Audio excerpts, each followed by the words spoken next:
자, 강의 노트, 판서 노트 18페이지 펴봐.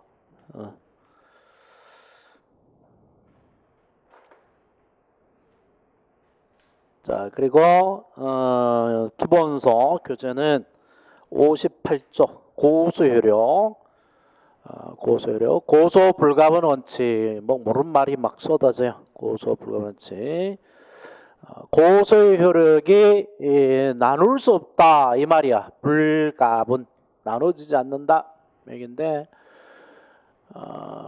한 사건의 일부만 고소하더라도 한 사건 전부 다 고소된 걸로 치고, 공범이 여러 공범이 있는데 공범 중에 한 놈만 고소하면 다른 공범도 다 고소된 걸로 친다 이 말이거든. 이 말이 고소 불가능 원칙인데, 이거를 설명하기 전에 형사소송법의 대원칙을 먼저 설명할게요. 대원칙. 어디 놨어? 그걸 강의 노트에 써놨어요. 강의 노트에 요 그림이 있어요. 고소 불가분 원칙하고 그 위에 상위 원칙. 여러분 우리의 상식하고 거의 맞아요. 상식적으로 생각해도 옛날에 저게 조선 시대에는 집안 8천이 아니지 그 몇천 중에 집안 혈족 중에 아무 개가 모반을 했다, 반역을 했다 그러면 우리 집안 다 죽었지, 그지? 그래서 뭐 이름도 성도 모르는 사람 때문에 내가 처벌받기도 하고 그랬고, 우리나라 80년대까지 뭐 70년대까지 집안 사람 중에 누가 하나 북한은 넘어갔다 빨갱이다 그러면 우리 집안은 그냥 뭐 공무원은 아예 안 되고, 그지? 그렇게 됐었던 적이 있었다 그랬잖아. 그러다가 지금은 그게 없어졌다고 그랬잖아, 그지? 그래서 잘못한 그 사람만 처벌하는 걸로, 여러 사람이 있더라도 단체 책임, 전체 책임은 지지 않는 걸로 했다고 그랬잖아요, 그죠? 그래서 A하고 B하고 C라는 세 놈이서 모의를 해가지고, 뭐 전부 다 범죄자 같이 생겼네. 인터넷에 적당한 그림이 없어가지고 이거 그렸는데, 모의를 해서 농협을 틀었어요. 농협 강도를 공모해서 농협을 틀었어. 그러면 ABC 세 놈이 농협 강도 사건을 저질렀으니까 이거는 신문 기사에야 농협 강도 사건이라고 한 사건을 하겠지만, 형사소송법상 형사소송상으로는 이거는 한 개 사건이 아니고 세 개의 사건이 돼요. A의 강도 사건, B의 강도 사건, C의 강도 사건, 이렇게 세 개의 사건이 돼버려. 그래서 A, B, C 따로 치고 합니다. A, B, C가 별개의 사건이고요. 형사소송상 관련 사건일 뿐이죠. 이 세 명이 동시에 같이 재판받을 필요가 없어요. 따로 기소해도 되고요. 검사가 전략적으로 뭐 얘만 기소하고 얘는 기소 안 하고 할 수도 있고 마음대로 할 수 있어요. 그리고 뭐 기소유예를 봐줄 수 있고 요놈만 처벌해 요놈만 처벌 안 하고 마음대로 할 수 있습니다. 이게 형사소송의 대원칙이에요. 대원칙. 이런 것을 주관적 가분이라고 그럽니다. 주관적 가분. 주관이란 말 사람을 가리키는 말이죠. 주관. 왜냐하면 주관이 한자로 쓰면 주인된 입장에서 보다 이거잖아. 주관. 약자로 쓰면 주인된 입장에서 본다 이거죠. 반대말이 객관이지, 그지? 객관. 주인된 입장에서 본다는 거고, 손님의 입장에서, 객체 입장에서 본다. 객관이죠. 사람마다 주관이 다 있지, 그지? 있으니까 이 주관이라고 할 때 주관은 사람을 가리키는 말이라고 보면 되고, 형법에서는 사람의 내심을 가리키는 말로 주로 쓰이죠. 그 사람의 내심. 그래서 뭐 아마 했을지 모르겠는데, 주관적 구성요건 요소, 객관적 구성요건 요소 배웠어? 구성요건 요소로 해서 주관적 구성요건 요소가 뭐야? 사람의 내심, 고의, 목적, 과실 이런 것들, 그지? 동기 뭐 이런 것들. 객관적 구성요건 요소는 행위 주체, 행위와 결과 발생 이런 것들 있잖아, 그지? 그래서 뭐 객관 그럼 결과를 말하는데, 형사소송에서는 사건을 가리킵니다. 사건. 그래서 주관적 가분, 인적 가분인데, 형사소송에 여러 사람이 등장하면 이 사람을 각각 따로따로 취고한다고, 한꺼번에 똑같이 취고하지 않습니다.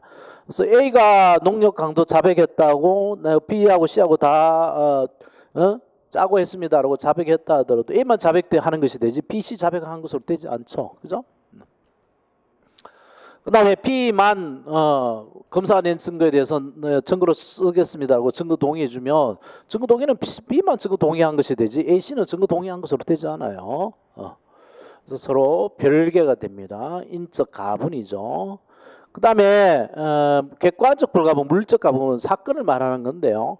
여기 이제 더블백이야, 더블백. 그래서 C의 강도 사건인데 검사가 이게 1억짜리 강도, 뭐 농민터는 1억밖에 못 하나? 한 10억짜리 강도로 쳤는데 10억 중에 요 1천만 원 절도라고 1억 강도였는데 1천만 원 절도라고 요렇게 기소를 했다고 하더라도 나중에 알고 봤더니 10억짜리 강도였다는 게 밝혀지면 이 사건 전부 다가 기소된 걸로 돼요. 한 보따리에 쌓여진 것은 한 묶음으로 취급하기 때문에 나누지 않습니다. 그래서 이런 거를 객관적 불가분으로 해. 가분이란 말이 가가 한자로 쓰면 한자 공부를 좀 해야 되겠던데 참. 가분이란 말이 가능할까 나눌 분이에요. 나누는 게 가능하다는 거지. 여기에 불자가 들어가면 아닐 불자가 들어가면 나눌 수 없다는 거잖아, 그지? 불가능하다. 나누는 것이 불가능하단 말이야. 사람의 몸을 나눌 수 있어? 안 되지, 그지? 근데 사건도 한 개의 사건은 이 책이 한 권은 묶여져 있으니까 의미가 있는 거지. 이걸 나눠버리면 의미가 없죠. 의미가 없고. 그 다음에 내가 요 책은 조금 문제를 빼서 얇았는데 어떤 친구를 보면 책을 나눠 가지고 다니고 있어요. 그거 아주 안 좋아요. 형법도 총론 강론 두 권을 보통 나눠 놓잖아. 근데 붙여 놓는 게 맞아요. 왜 그러냐면 공부하다가 막히면 빨리 찾아봐야 되거든. 총론 보다가 강론 막히면 빨리 보고 강론 보다가 총론 막히면 총론 빨리 찾아가. 이게 나눠져 있으니까 일체성이 없어요. 그래서 나눌 의미가 없게 됩니다. 한 개 사건은 나누지 않는다고 한 묶음으로 같은 취급을 해줘요. 형사소송에서. 그래서 주관적인 가분인 이유는 사람마다 따로따로 취급하는 이유는 사람들은 각 사람마다 따로 취급하는데 그것은 개인 책임 원리, 과실 책임의 hợp法상의 원리가 들어왔다는 거고 연대 책임을 인정하지 않는 원리가 형사소송에 이제 관철되기 때문에 그렇습니다. 한 사람이 잘못했다고 해서 다른 사람이 잘못된 게 되지 않는단 말이야. 사람은 따로 다릅니다. 그게 원칙이야. 예외는 있긴 있어요. 예외는 뭐 공소시효가 예사로 기소하면 이놈도 공소시효 정지된다는 거 예외가 있긴 있습니다만 원칙만 따로 있단 말이에요. 원칙만. 객관적 불가분인 이유는 한 개 사건은 한 개의 단위, 한 개의 묶음, 하나의 사건으로 취급하기 때문에 그렇고요. 한 개 사건 일부를 따로 나누지 않습니다. 그래서 원칙이 이렇다는 것이고 검사가 10억짜리 강도 사건임에도 불구하고 1천만 원 절도로 기소를 하면 법원 판사는 뭐만 재판해야 돼? 10억 강도로 재판할 수 있어 없어? 아니면 검사가 기소한 1천만 원 이것만 절도하고 재판하고 말아야 돼? 1천만 원 절도로 재판하고 말아야 되죠. 왜? 무슨 원리 때문에? 첫날에 했잖아. 불고불리의 원칙 때문에. 과한 것만 검사가 과하는 것만 법원 판사가 재판할 수 있지. 강간 저질렀는데 검사가 폭행으로만 기소하면 폭행으로만 재판하고 말아야 된다 그랬잖아요. 그죠? 근데 강간 사건 전부 다 기소된 걸로 치긴 친단 말이야. 치되 법원의 심판 대상 검사가 공소장에 기소해서 심판을 구한 그것만 할 수 있었다 뿐이고 그래서 나중에 검사가 마음이 바뀌어서 10억짜리 강도로 바꾸고 싶으면 공소장 바꾸면 됩니다. 다 기소된 걸로 되니까 공소장 바꾸면 처벌하게 돼요. 이게 형사소송의 대원리입니다. 대원리. 이게 끝까지 관철해요. 처음부터 끝까지. 특히 객관적 불가분은 끝까지 관철합니다. 그래서 구속영장을 신청했다 그러면 그 사건에 한해서만 구속영장 효력이 미쳐요. 농력 강도 사건이고 또 보니까 또 다른 데서 강간한 사건이 밝혀졌어 이놈이. 그러면 그건 별개의 사건이죠, 그죠? 그러면 구속영장을 따로 신청해야 돼.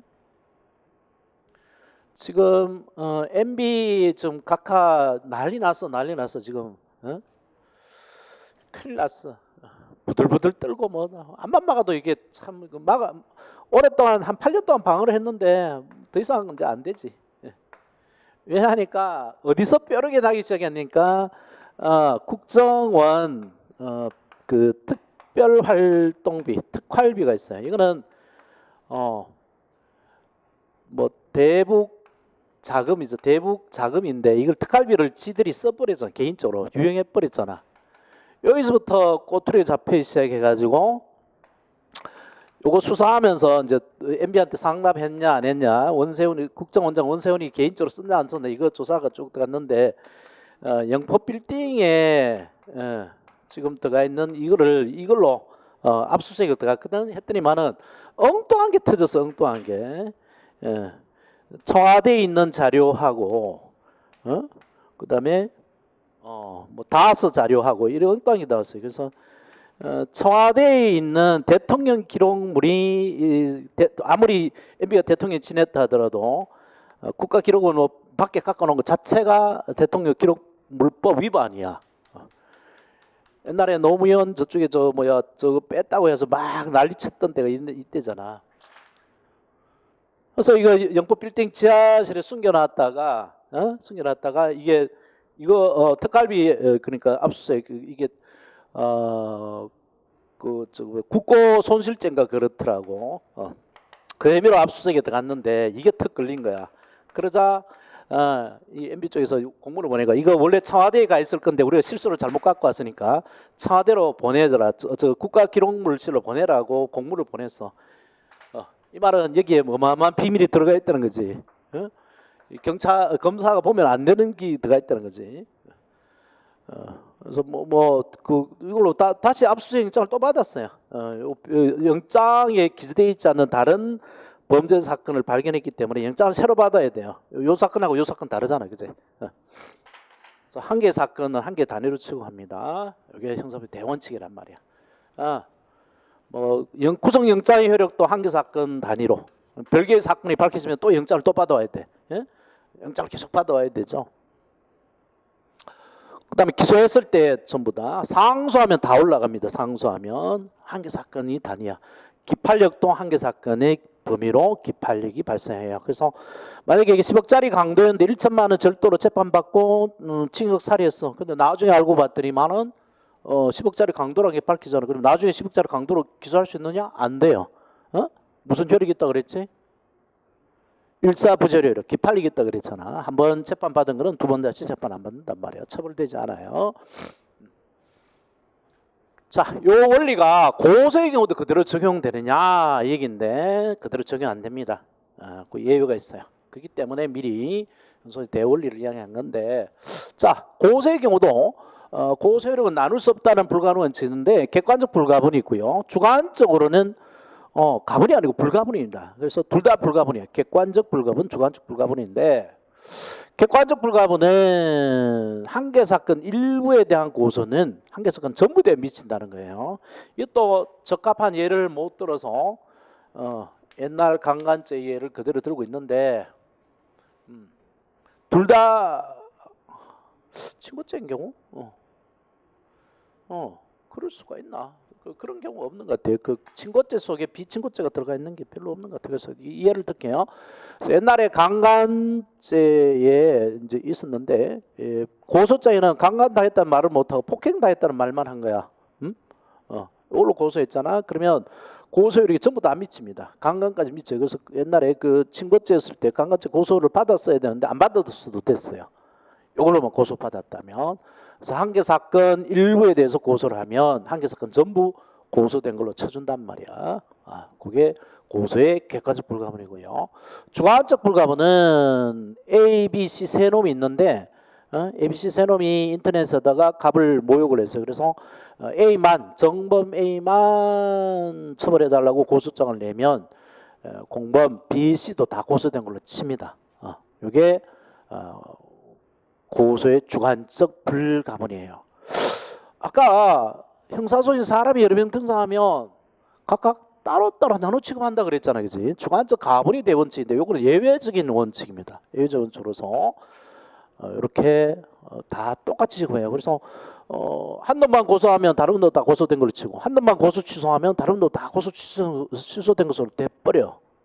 그게 고소의 주관적 불가능 원칙인데, 왜 고소의 경우에 고소의 객관적 불가분, 주관적 불가분이라는 원칙을 형사법이 우리 형사법이 인정을 했을까요? 왜 했을까요? 바로 친고죄 문제점 때문에 그렇습니다. 친고죄 문제점. 친고죄는 피해자한테 범죄를 처벌할까 말까 판단하도록 맡겨놓은 범죄를 그랬잖아요. 그지? 피해자한테 맡겨놨는데 맡겨놓고 보니까 지멋대로 해버릴 수가 있단 말이에요. 그지? 그래서 뭐 강간죄로 처벌해달라, 폭행죄 처벌해달라, 이렇게, 처벌 범위를 피해자가, 요구할 수도 있고. 이것도 마찬가지잖아요. A를 처벌해달라, 뭐 A 놔두고 B 처벌해달라, B 놔두고 C 처벌해달라. 고소했다가 말았다가 왔다 갔다 할 수 있단 말이야. 그래서 그걸 못하도록 하기 위해서 피해자가 지멋대로한 걸 막기 해가지고 일단 피해자가 할 수 있는 것은 이 범죄를 처벌하나 마나 그것만 결정해라. 그것만. 그리고 결정하고 어느 범위까지 처벌할 것인지는 피해자한테 안 맡긴다. 이 논리가 고소 불가능 원칙이에요. 그래서 한 사건에 고소하면 다 고소된 걸로 치고 여러 공범 중에 한 사람에서 고소하면 다 공범 다 고소된 걸 쳐가지고 일단 다 고소 효력을 미치고 다만 어느 범위까지 처벌할지는 검사가 마음대로 정합니다. 검사는 기소 편의주의를 취하기 때문에 강간죄로 기소할지 폭행죄로 기소할지 검사가 알아서 정하면 돼요. 만약에 일부만 기소하더라도 전부 기소된 걸로 치는 객관적 불가분 효력은 그대로 인정하죠. 근데 검사가 뭘 기소할지는 검사가 마음에 달려져 있어요. 이것도 마찬가지. ABC 세 놈에 대해서 한 놈만 대해서 고소하면 다 고소된 걸로 치는데 고소율은 다 미치지만 검사가 어떤 놈을 기소할지는 검사 마음에 달려져 있단 말이야. 그리고 검사의 경우는 객관적 불가분과 달리 세 놈 중에 이것만 기소하더라도 다른 놈은 기소된 걸로 되지 않는다 그랬죠. 그죠? 객관적 불가분은 이것만 기소하면 한 개 사건 전부 다 기소된 걸 친다 그랬잖아. 그지? 그럼 객관적 불가분인데 주관적 가분의 원칙으로 그랬잖아요. 그죠? 어느 놈 한 놈만 기소한 놈은 그 놈만 기소돼서 처벌을 받는 것이 다른 놈은 처벌을 안 받는다 그랬잖아요. 그지? 그거는 수사 과정 얘기고 고소의 경우는 피해자가 지멋대로 이랬다 저랬다 하는 것을 막기 위해서 한죄 일부만 고소하더라도 전부 고소된 걸 치고 공범 중 한 사람만 고소하거나 한 사람만 고소 취소하면 전부 고소되거나 고소 취소한 것으로 일단 처벌입니다. 일단 그게 고소의 불가분 원칙이고 그래서 요 원리를 잘 알면 고소 불가능 원칙 적용 범위가 저절로 해결돼요. 그래서 그 친고죄만 적용된다는 것을 아시면 됩니다. 자, 그래서 객관적 불가분은 형사법 대원칙이 그대로 적용된 거죠. 따라서 명문 규정이 없어요. 없더라도 이론상 인정됩니다. 한 개 사건은 한 개 단위로 취급한다는 원칙 때문에 인정된 거고 그 이유는 처벌 범위는 피해자에게 맡기지 않는다라는 취지가 반영이 된 거죠. 그래서 한 개 사건 한 개 단위로 취급한다는 원리가 여기 적용된 거고요. 그 다음에 주관적 불가분은 고소의 주관적 불가분은 즉 공범 중 1인이나 그 수인에 대한 고소나 고소 취소는 다른 공범에 다효력이 미친다라고 하는 주관적 불가분은 형사법 대원칙에 대한 예외 원칙입니다. 원래는 따로따로 취급한다 그랬죠. 그래서 예외의 경우는 예외를 인정하는 명문 규정이 있어야 됩니다. 있어야 되고 우리 형사법상 233조에 예외를 인정하는 명문 규정이 있고요. 그다음에 마찬가지로 처벌 범위는 피해자에게 맡기지 않는다라는 원리가 이게 적용이 됐던 거고 또 공범 고소는 똑같이 취급한다는 이 같은 논리 때문에 나왔죠. 자, 그 결과 객관적 불가분 원칙은 친고죄만 적용됩니다. 친고죄만 적용되고요. 일죄만 적용되고 한 개 사건 한 개 단위로 다르기 때문에 일죄만 적용되고 수죄는 적용 안 돼요. 이게 또 모르죠. 일죄가 뭔지 수죄가 뭔지 이걸 설명하는데 시간이 좀 걸려요. 그 다음에 친고죄만 적용된다라고 했는데 일죄 일부가 친고죄일 때 말입니다. 한 죄의 일부만 친고죄가 아닐 때에 친고죄 부분에만 불가분이 적용되는 것인데 좀 이따 하겠지만 이게 사실은 어떤 범죄도 다 적용되는 거예요. 고소의 경우에만 고소 불가분 원칙으로 부를 뿐, 친고죄의 경우에만 고소 불가분 원칙으로 부를 뿐, 모든 범죄에 일부만 기소하도록 전부 다 기소된 걸 친다 그랬잖아요, 그죠? 한 죄의 경우에는, 그지? 한 죄에 대해서 일죄 일부만 구속영장 받으면 일죄 전부 구속영장 받은 걸로 치잖아, 그지? 그래서 사실은 모든 범죄, 반의사 불벌죄나 뭐 즉시 고발 사건에 다 적용됩니다. 고소 객관적 불가분 원칙은 일죄 일부가 친고죄이고 아닐 때 친고죄 부분에만 적용된다는 얘기죠. 그 다음에 주관적 불가분은 역시 친고죄만 적용돼. 이거는 예외가 없어요. 즉시 고발 반의사 불벌죄 뭔지는 좀 이따 보겠는데 여기는 적용이 안 됩니다. 고소의 주관적 불가 원칙이. 여기는 예외적으로 즉시 고발 반환서 불벌죄도 사실은 적용이 돼요. 객관적 불가 예외 없어요. 사실은 친고죄 비친고죄가 섞였을 때 친고죄만 적용된다는 얘기고요. 자, 이제 책을 조금 정리하고 또 진도를 나가보죠. 59페이지. 아니 그 58페이지부터 먼저 보세요. 고소효력. 가로 1번 총설의에 고소효력이 불가분이라는 것이 고소불가분의 이치다. 나눌 수 없다는 거고요. 그 다음도 조심하세요. 형사소송법은 주관적 불가분 원칙에 대해서만 규정하고 있으나 객관적 불가분의 원칙도 이론상 당연한 것으로 인정되고 있다. 어떤 이론상? 한 개 사건은 한 개의 단위로 다룬다는 이론상 당연한 것으로 인정되고, 그 다음에 방관 1번 제도의 취지, 고소불가능 원칙은 친고죄 고소에 대해만 적용됩니다. 원칙이. 왜 그러냐? 바로 친고죄 고소는 소수조건이 되고 공소적인은 피해자의 고소에 의해 좌우되기 때문에 고소권자가 이랬다 저랬다는 것을 막기 위한 것이라는 거죠. 참고에 그 얘기 넣었어요. 친고죄 법 취지는 범죄의 처벌 여부만 피해자에게 맡긴 것에 불과하고 그 처벌 범위는 국가 측 검사가 결정한 것도 하겠다는 것이 고소불가능 원칙이다. 따라서 고소효력은 범죄 사실이나 공범 전부에 미치더라도 검사는 그 일부 범죄 사실이나 일부 공범만을 기소할 수도 있어요. 얼마든지. 기소 편의주의 원리상. 자, 그 다음에 59페이지 이제 객관적 불가분 원칙 봐보세요. 객관적 불가분 원칙. 한계 범죄 사실 일부에 대한 고소나 또는 그 취소는 고소 취소는 그 범죄 사건 전부에 대해서 효력이 미친다. 전부 고소되거나 고소 취소된 것으로 친다는 거죠. 그래서 이제 적용 범위 이제 죄수에 보면 단순일죄, 과형사일죄, 수재가 막 쏟아지는데 이게 무슨 말인지 하나도 모르겠죠. 그래서 이거는 죄수는 형법에서 해요. 형법에서 하는데 형법 다 끝날 때 할 겁니다. 그래서 미리 여기서 말씀드릴게요. 죄 숫자를 말하는 거예요. 죄 숫자. 넘버 오브 크라임이야. 교도소 안에 들어가 있는 사람도 죄수라 그러는데 그 죄수는 조금 다르지. 한자가 이렇게 갇혀져 있는 죄수. 이 죄수가 아니고 죄 숫자라고 숫자. 일죄냐 수죄냐 여러죄냐 이거죠. 그러면 죄수를 결정하는 기준이 한 사람이 한 개의 행위를 해서 한 개의 죄를 범할 때 법적으로 일죄야. 일죄. 돌을 한 사람이 한 개의 짱돌을 던져서 한 사람의 대갈통을 깨면 한 개의 상해죄가 된단 말이야. 두 사람이 두 돌을 각각 두 사람이 합의해서 한 돌을 굴려서 한 사람을 대갈통을 깼다. 두 사람이 돌을 하나를 굴려가지고 그러면 몇 개의 죄가 되느냐? 두 개의 죄가 돼요. 사람마다 한 개 범죄가 되니까 두 개의 범죄가 되고 그 다음에 두 사람이 각각 돌을 던져서 때렸다. 그래도 두 개의 범죄가 되는 거죠. 근데 이건 어떻게 될까? 한 사람이 돌을 던졌는데 물수제비처럼 타타타타탁 튀었어. 물수제비 해봤지? 돌 던지면 물에 막 타타타탁 튀잖아. 일타상피처럼 한 개 때렸는데 두 개가 맞았어. 일타상피.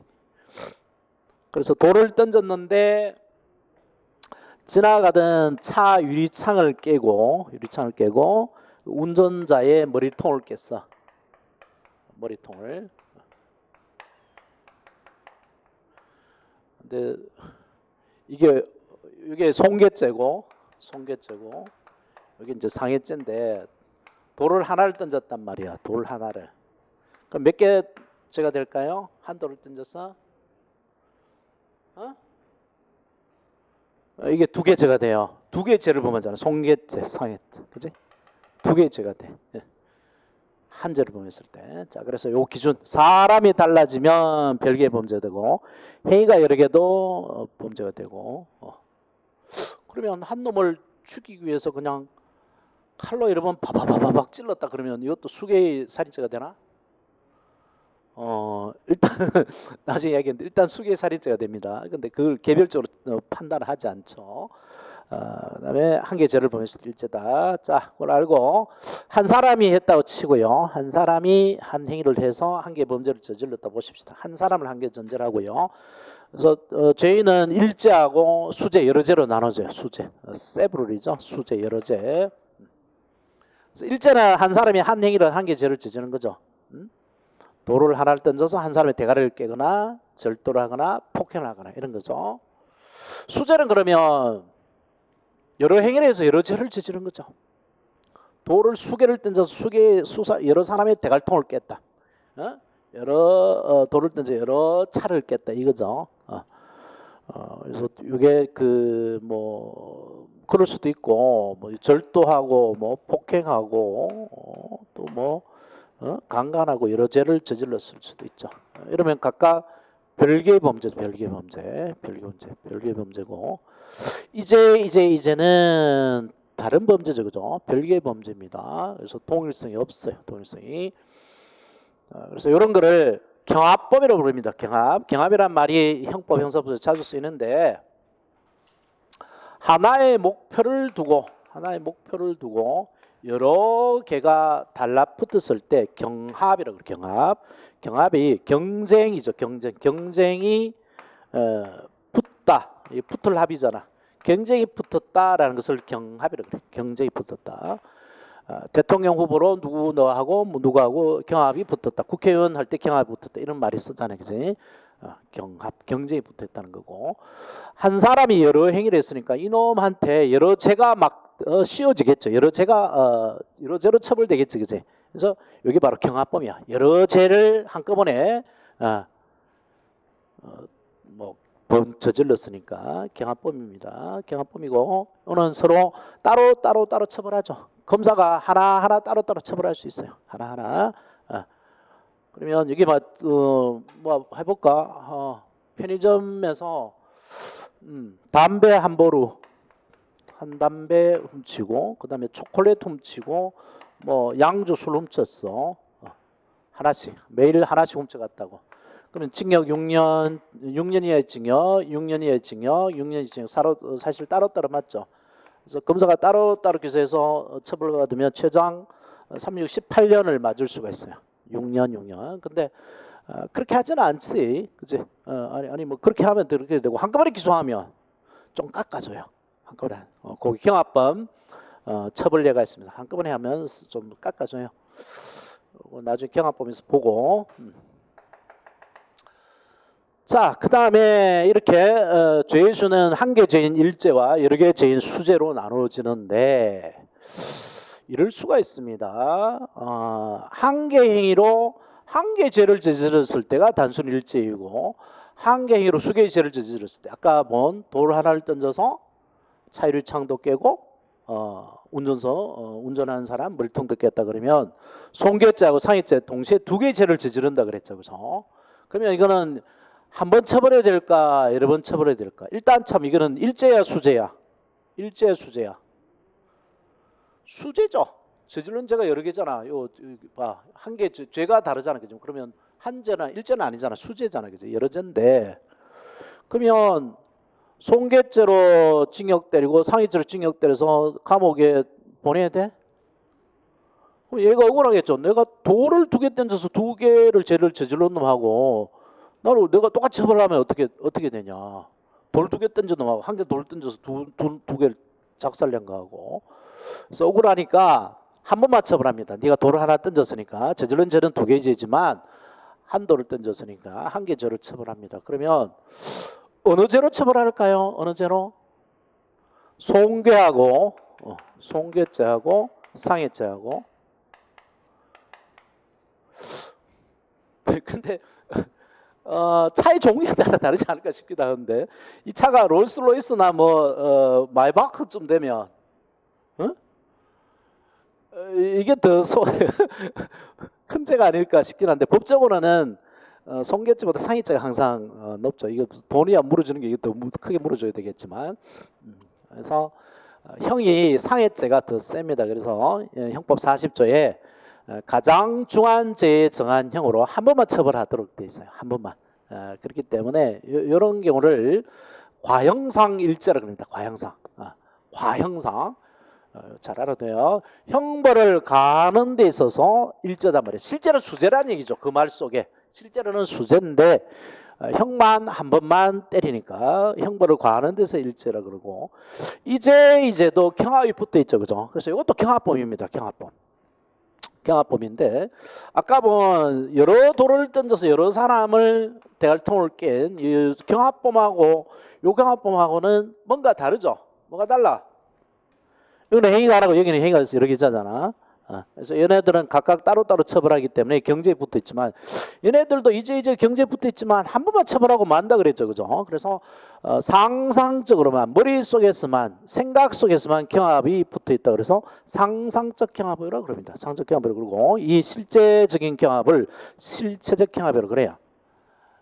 여러분 이거 줄여가지고 항상 형법할 때 하죠. 실경상경.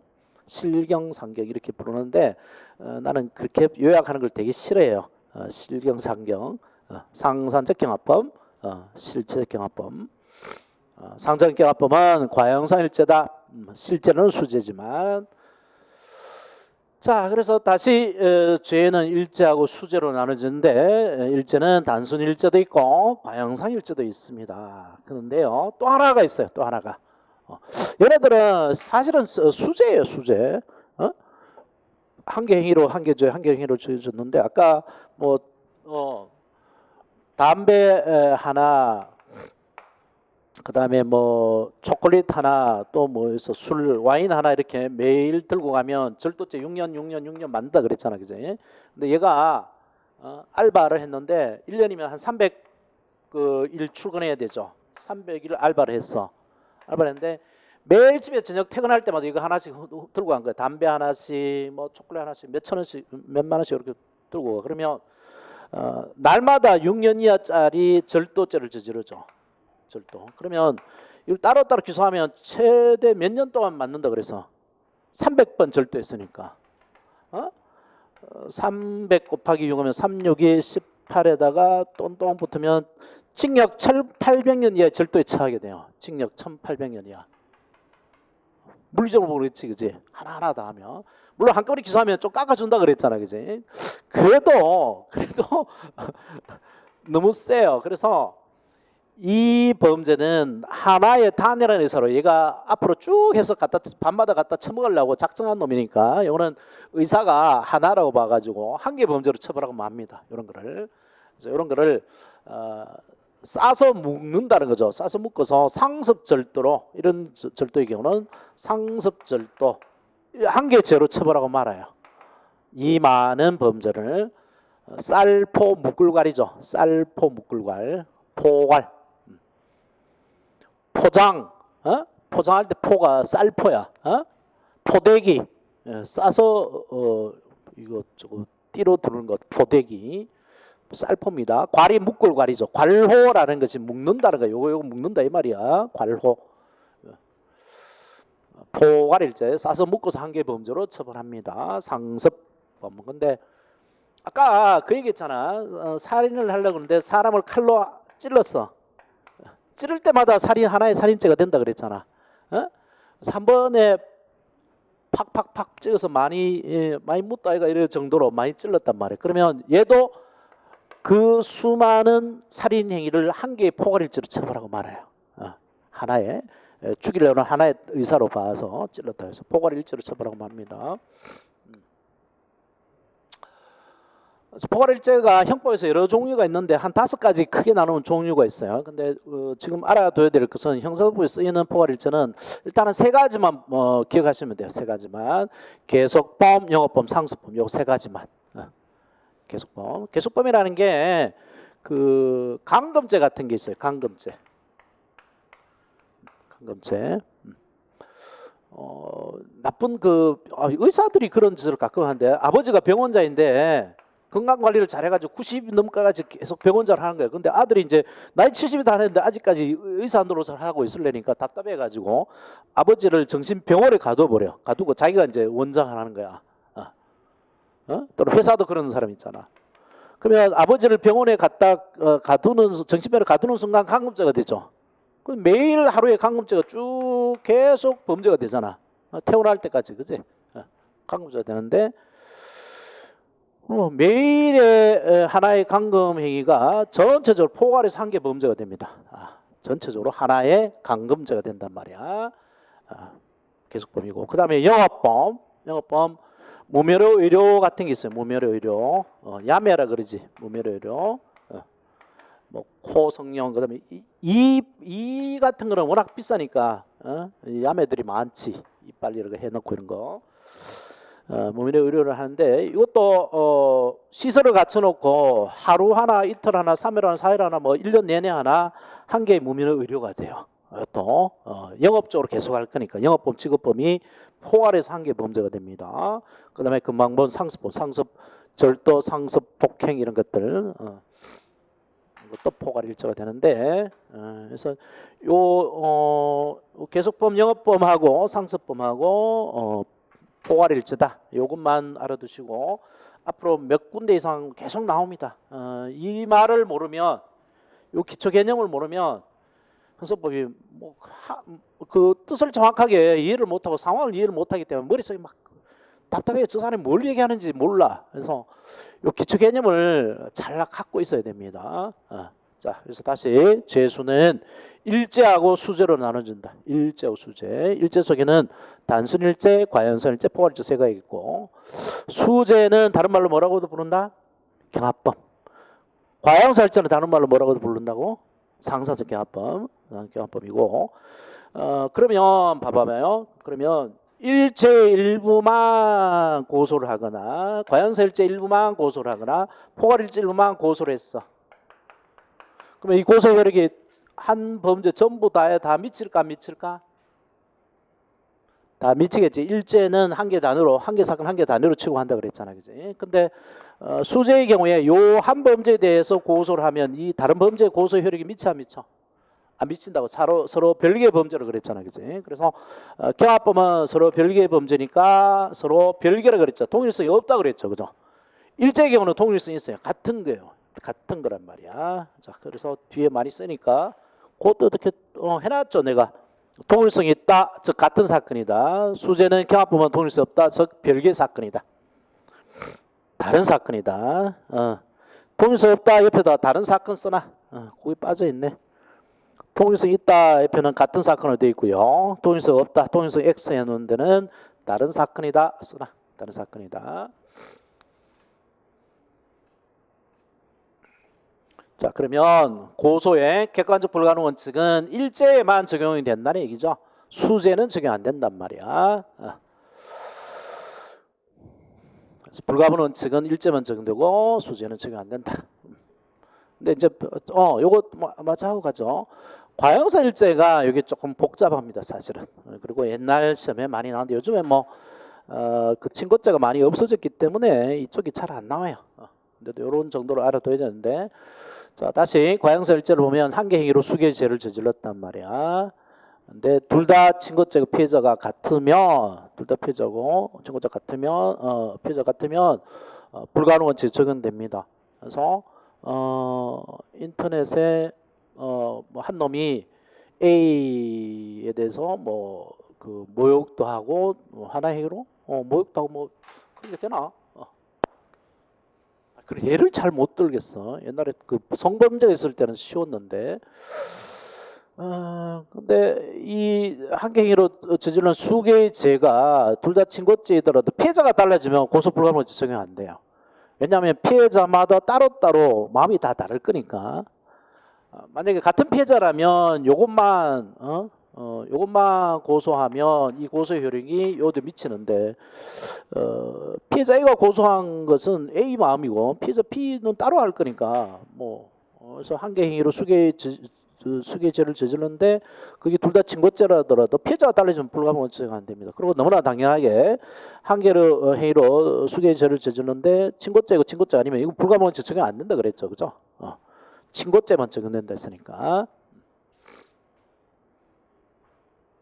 그래서 옛날 예를 항상 곁들 수밖에 없네. 강제추행하고 모욕하고 강간미수하고 강금하고 이런 얘기했는데 이게 다 없어졌기 때문에 시험에는 안 나온단 말이에요. 그냥 이론만 알아두시고요. 그래서 과형사 일죄의 경우는 둘 다 친고죄고 피해자가 같을 때만 고소의 객관적 불가능 원칙이 적용이 된다라는 걸 아시고, 책에 주의에 들어가 있는 부분이 있어요. 59페이지 주의. 과형사 일죄 주의. 꼽아봐봐. 하나의 문서로 갑을병을 모두 모욕한 경우, 이게 상사적 경합범이죠. 피해자가 같아 달라? 피해자가 다르지, 그지? 그래서 갑의 고소가 을병의 고소에 영향을 안 미칩니다. 그래서 이거는 고소의 객관적 불가능이 적용한대요. 자, 그런 정도만 보시고, 시험에 나올 가능성이 높은 것은 주관적 불가능입니다. 여기는 판례도 많고, 이게 법이 그 성범죄가 비친고죄로 바뀐 부분에 영향을 안 받는 부분이니까 이쪽에가 나올 가능성이 훨씬 높습니다. 그래서 여기 주관적 불가능에도 필요편 4-5개 해놓고, 이번 시험에 아까 본 고소 취소 쪽에 안 나오면 요게 나와요. 통계상 나올 차례가 됐어, 시험에. 이번에 안 나오면 다음에 나온다는 얘기지. 그러니까 잘 표시해 놓으란 말이야. 이번 시험은 포기하도록 다음 시험은 해봐야 되잖아. 자, 고소의 주관적 불가능 원칙은 공범의 불가분을 말하죠. 공범. 자, 요거 줄 쭉 치고요. 앞에 의해 공범 1인 또는 수인에 대한 고소나 그 취소는 다른 공범에도 효력이 미친다. 즉 다른 공범도 고소된 걸로 친다. 또는 고소 취소된 걸로 친다라는 거죠.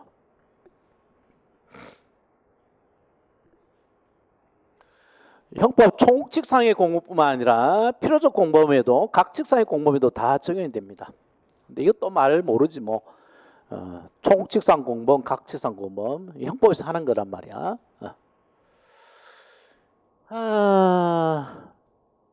자, A가 범인이에요. 진범이야. 정범이고 A가 폭행을 하거나 인터넷에다가 댓글을 달거나 뭐 복붙하지, 복사해 붙이기 하고 이랬는데 B가 시켰어. 국정원 아무개가 시킨 사람을 교사범이라고 그러죠. 시켰다고, 그지? 옆에서 도와줬어. 쫄쫄쫄 따라다닌다 그래서 종범이라고 그러죠, 그죠? 옆에서 도와준다 그래서 방조범이라고 그런단 말이야. 이게 형법 총칙상의 공범입니다. 형법은 총칙, 각칙이 있는데 총칙상의 공범이 바로 교사범, 종범, 방조범을 말하는 거고, 원래 A가 혼자서 범죄를 저지를 수 있는 것을 교사범, 종범이 지들 뜻에 따라서 자발적으로 가담을 했죠. A의 행위에. 그래서 이런 교사범, 종범을 임의적 공모를 그럽니다. 이미 자기의 뜻에 따라 공동 가공했기 때문에 임의적 공범이라고 그러고요. 필요적 공범이 있는데 그 옛날에 그 간통일 때 남편하고 꽃뱀 간통죄가 간통을 혼자 못 하잖아요, 그죠? 지금은 이제 범죄가 안 됐지만 간통죄가 살아 있어야지 이 강용석이가 참 처벌받았었는데 어제 민사 소송을 해가지고 또 떠들썩하게 언론에 나왔던데 강용석이 누군지 알죠? 고소왕 강용석 변호사였고 도도맘이라는 여자가 있었는데 둘이 그 간통했다라고 얘기가 나왔고, 그래서 이제 간통죄가 없어졌으니까 이 도도맘의 남편인데 남편이 이게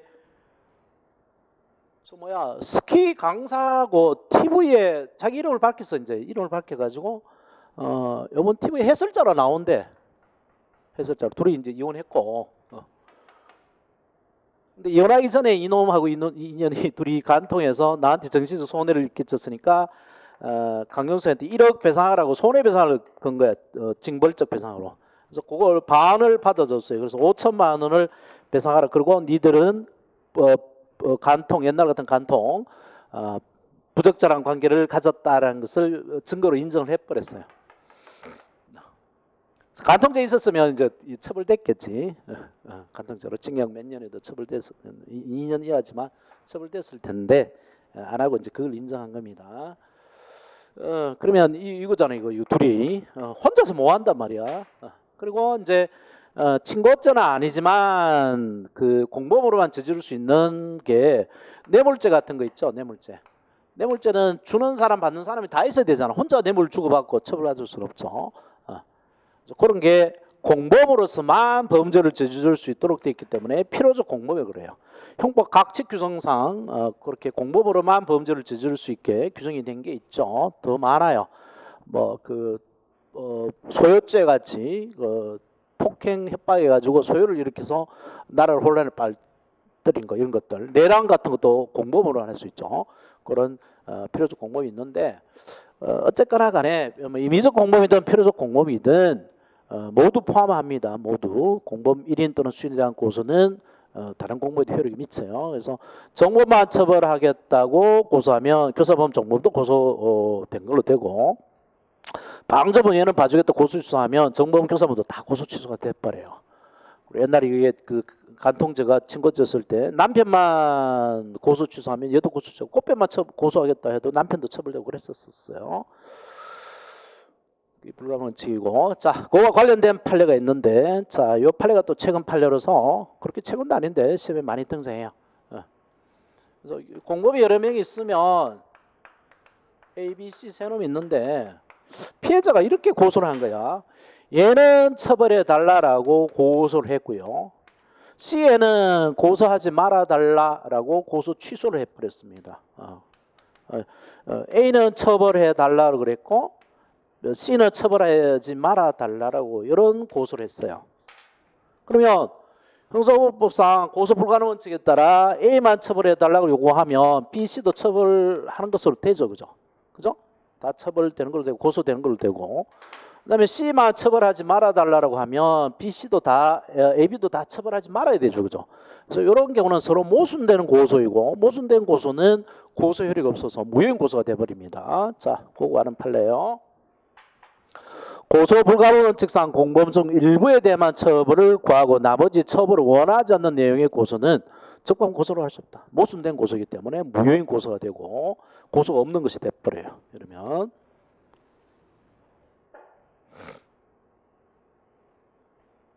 자, 그 다음에 그 밑에 판례, 이것도 중요한 판례입니다.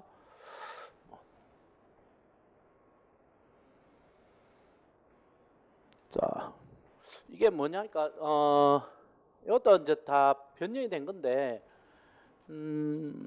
옛날에 성범죄는 친고죄였다가 여러 명이 합동으로 강간을 했다 그러면 이게 비친고죄였어요. 비친고죄. 근데 이제 비친고죄고, 그 중에 한 사람한테만 피해자가 고소를 했다가 또 한 사람에 대해서만 고소 취소해요. 자, 어디 갔어? 이거 굉장히 중요합니다. 법원은 검사가 공소를 제기한 범죄 사실 심판하는 것이지 고소권자가 고소한 내용으로 심판하는 것이 아니므로, 고소권자가 비친고죄로 고소했더라도 검사가 친고죄로 공소 제기했다면, 그래서 피해자가 비친고죄로 고소를 합니다. 이놈들이 합동 강간했다 이래서 고소를 한 것 같아요. 근데 검사가 합동 강간이 아니고 단순 강간이고 뭐 방조다 뭐 이런 정도로만 갖는 것 같아요. 그래서 피해자는 비친고죄로 고소를 했는데 검사는 친고죄로만 기소를 합니다. 친고죄로만 기소를 해요. 그러면 법원 판사가 재판해야 될 것은 불고불리 원칙상 검사 기소한 것으로 재판해야 되죠, 그죠? 친고죄로 기소를 했는데 그 과정에서 피해자가 한 사람에 대해서 고소 취소를 해버립니다. 그러면 지가 비친고죄로 고소했더라도 친고죄로 기소했으니까 친고죄로 돼버리고, 그 중에 한 사람만 고소 취소하게 되면 고소 취소의 주관적 불가능 원칙상 다른 사람도 다 고소 취소된 것으로 봐야 되죠, 그죠? 그래서 그 고소 취소하게 되면 무슨 재판해야 돼? 공수기가 판결해야 되나 그잖아. 공수기가 판결.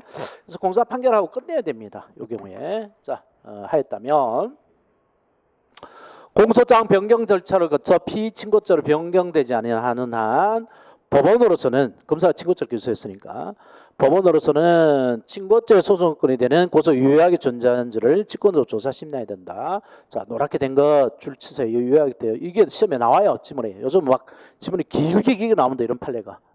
이게 그대로 나와. 그리고 이 경우에도 친고죄 고소 불가능 원칙은 당연히 적용되므로 피고인과 공범관계 있는 사람에 대한 고소 취소가 있다면 그 효력은 피고인에 대하여 미친다. 유효 공범관계 있는 얘한테 얘가 공범이고 공범이 돼서 고소 취소했으면 지금 재판받고 있는 피고인 얘도 고소 취소가 된단 말이야. 그래서 공수기각 판결해야 됩니다. 밑에 써놔 거기다가 피고인한테 미치니까 피고인한테 공수기각 판결을 해야 된다. 그래서 처벌할 수 없게 됩니다.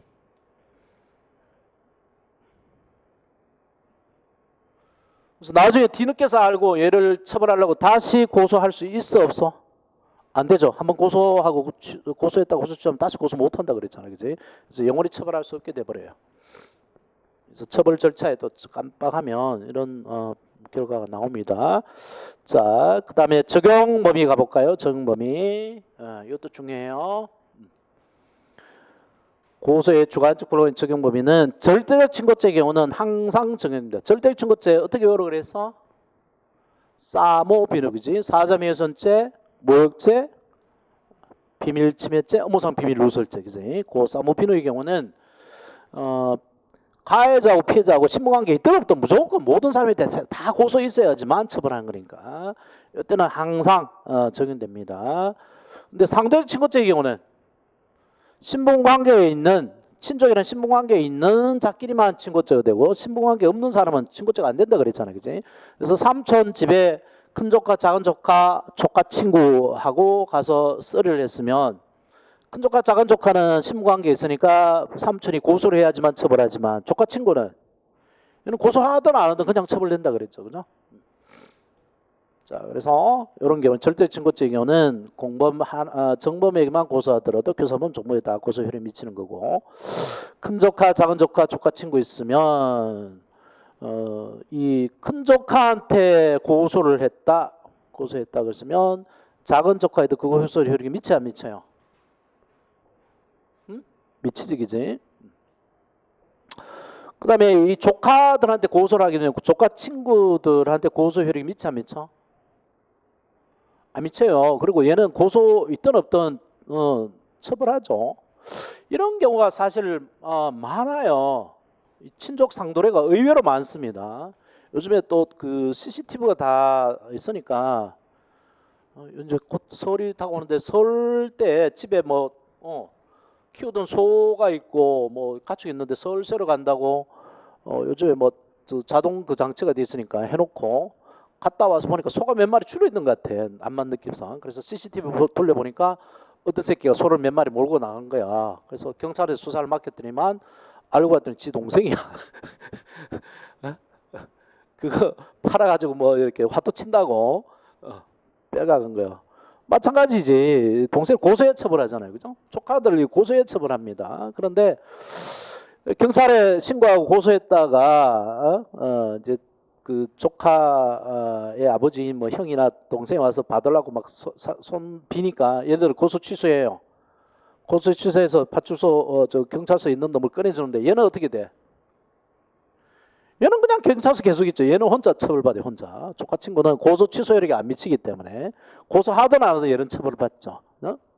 그런 경우 많아요. 집 나가는 아들이 가출한 중학생인데 자기 아버지 금방을 들어가서 털었어. 그리고 친구하고 팔로 다녔어. 그러면 요 아들은 처벌 안 받지만 같이 팔로 다니는 친구는 처벌받잖아. 형사 전과가 둘 다 전과는 일단 남구나.